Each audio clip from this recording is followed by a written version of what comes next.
Au nom du Père et du Fils et du Saint-Esprit. Amen. Évangile de Jésus-Christ selon saint Luc.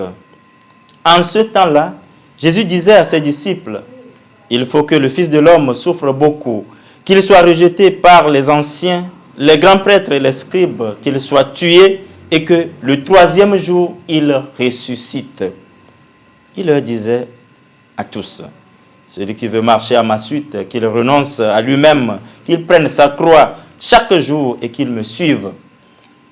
Car celui qui veut sauver sa vie la perdra, mais celui qui perdra sa vie à cause de moi la sauvera. Quel avantage un homme aura-t-il à gagner le monde entier s'il se perd ou se ruine lui-même? » Acclamons la parole de Dieu. Louange à toi, Seigneur Jésus. Viens, Esprit Saint, éclairez-nous. Viens, Esprit Saint, éclairez-nous. En ce jeudi 15 février, après la cendre, Jésus annonce sa passion et en même temps pose les conditions d'accès au royaume. Il s'agit d'un appel au renoncement du monde et à son imitation dans la radicalité évangélique.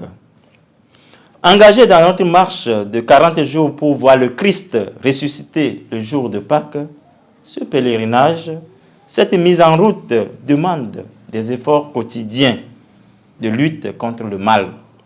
Jésus nous atteste dès lors que la gloire qui nous attend au terme du cheminement est le fruit des luttes perpétuelles au quotidien. Il s'agit d'une conversion. Il s'agit de mourir du péché d'ici-bas, de perdre dans le monde pour accéder à la vie qui ne finit pas. C'est aussi changer la vie, de laisser Dieu prendre la première place. C'est pourquoi, si nous choisissons de le suivre dans tout ce que nous faisons et disons, nous obtiendrons une récompense éternelle, car celui qui perd sa vie à cause du Christ la sauvera. En ce temps de carême, il nous faut, frères et sœurs, choisir Dieu maintenant. Il nous faut accueillir la parole de Dieu. Il nous faut suivre et imiter le Christ pour mériter la joie pascale, c'est-à-dire ressusciter avec lui. Renoncer à soi-même, ses pensées, ses convictions, ses désirs impurs, sa volonté de puissance, sa grandeur, son orgueil, ses mensonges, la domination des autres, et accepter perdre pour gagner davantage dans le royaume des cieux.